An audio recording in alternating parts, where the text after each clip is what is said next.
Berjumpa lagi kita dalam pertemuan kali ini. Dalam topik pembahasan kita pada hari ini, kita akan membahas tentang ajaran-ajaran bid'ah atau ajaran-ajaran sesat dalam gereja Katolik, kemudian tanggapan para bapak-bapak gereja, serta konsili yang menyelesaikan ajaran-ajaran itu dalam gereja Katolik. Dalam perjalanan atau perkembangan gereja Katolik sendiri mengalami berbagai tantangan, salah satunya dari ajaran-ajaran bid'ah.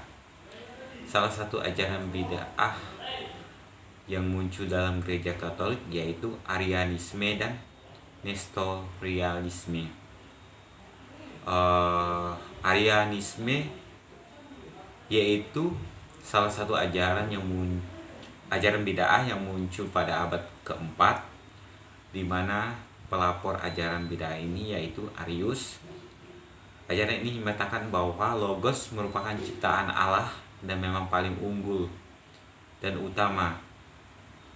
Namun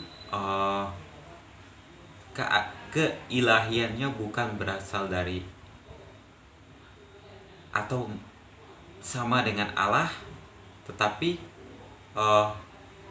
keilahian itu merupakan pemberian dari Allah. Jadi menurut Arianisme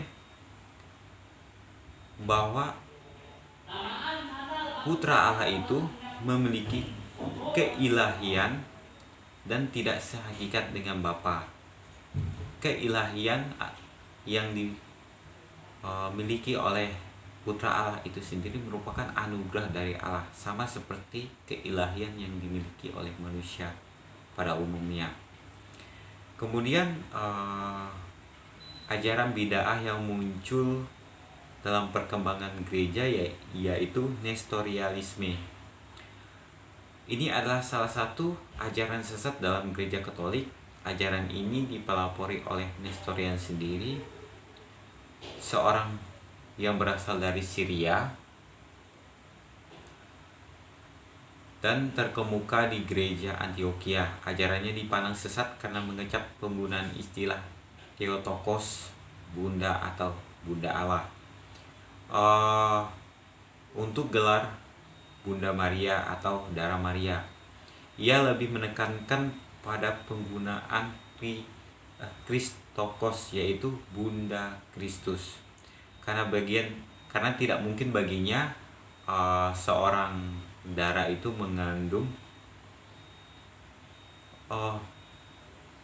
yang ilahi selama 9 bulan, sehingga dia menggunakan istilah Christokos untuk menyebutkan atau mengatasnamakan peran Bunda Maria. Kemudian kita melihat tokoh-tokoh yang menentang atau melawan ajaran bid'ah itu. Yang pertama, Athanasius.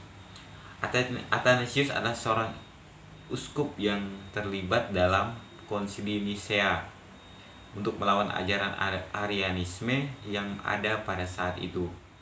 Athanasius juga sangat menentang ajaran Arianisme karena bertentangan dengan iman Kristen, di mana mereka mengesampingkan keilahian dari Yesus Kristus, sama seperti yang kita dijelaskan di atas, bahwa ajaran Arianisme ini tidak mengakui keilahian Yesus Kristus yang berasal dari Allah. Mereka mengakui keilahian Yesus Kristus itu sendiri hanya sebagai anugerah dari Allah, sama seperti manusia pada umumnya. Ia membenarkan ketiga doktrin utama dalam Tritunggal, yaitu satu Allah, Allah Bapa dan Anak dan Roh Kudus. Athanasius menjelaskan bahwa ajaran Arius meniadakan seluruh kabar keselamatan dengan menyatakan Sang Logos sebagai makhluk ciptaan dan bukan sebagai Allah sendiri. Jadi Athanasius ini menentang ajaran Arianisme, di mana Athanasius menyatakan bahwa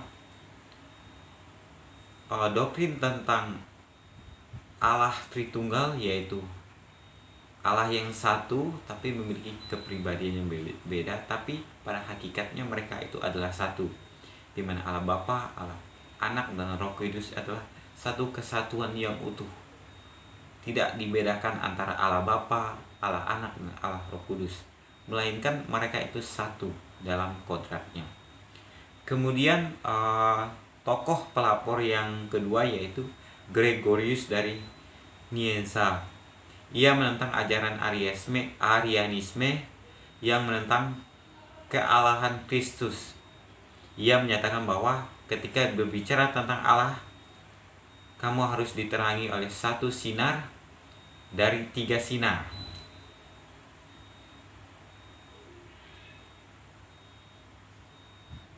Ada 3 kepribadian atau hipotesis atau oknum. Ada satu hakikat, yaitu kealahan. Kita tidak pernah mendengar bahwa Sang Bapa bertindak tanpa bekerja sama dengan Anak. Demikian juga Anak bertindak tidak mungkin tanpa peran Roh Kudus itu sendiri. Jadi menurut Gregorius dari Nyssa ini, bahwa ketika Allah Bapa bertindak, maka Allah Anak, Allah Roh Kudus itu bekerja di dalamnya, sehingga mereka itu bekerja sama untuk menjalankan perannya, bukan secara masing-masing pribadi, tetapi mereka itu bekerja sama, satu kesatuan.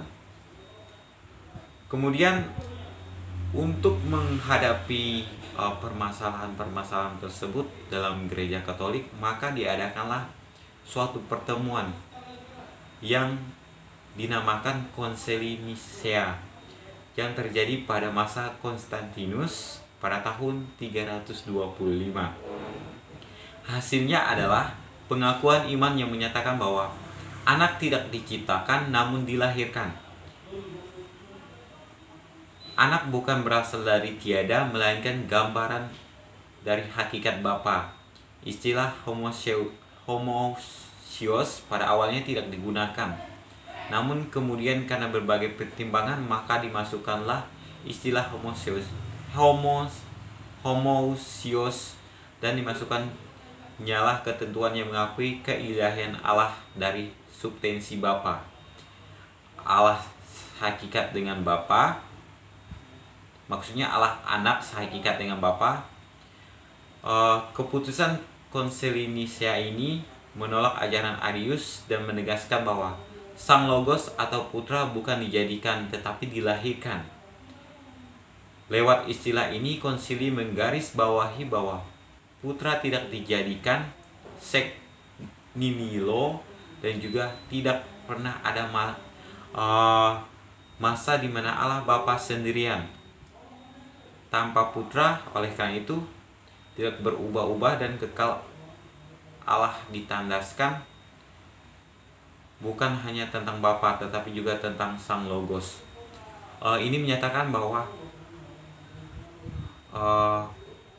Allah Anak bukan saja memiliki perannya sendiri, tetapi tetap satu dengan Bapa, di mana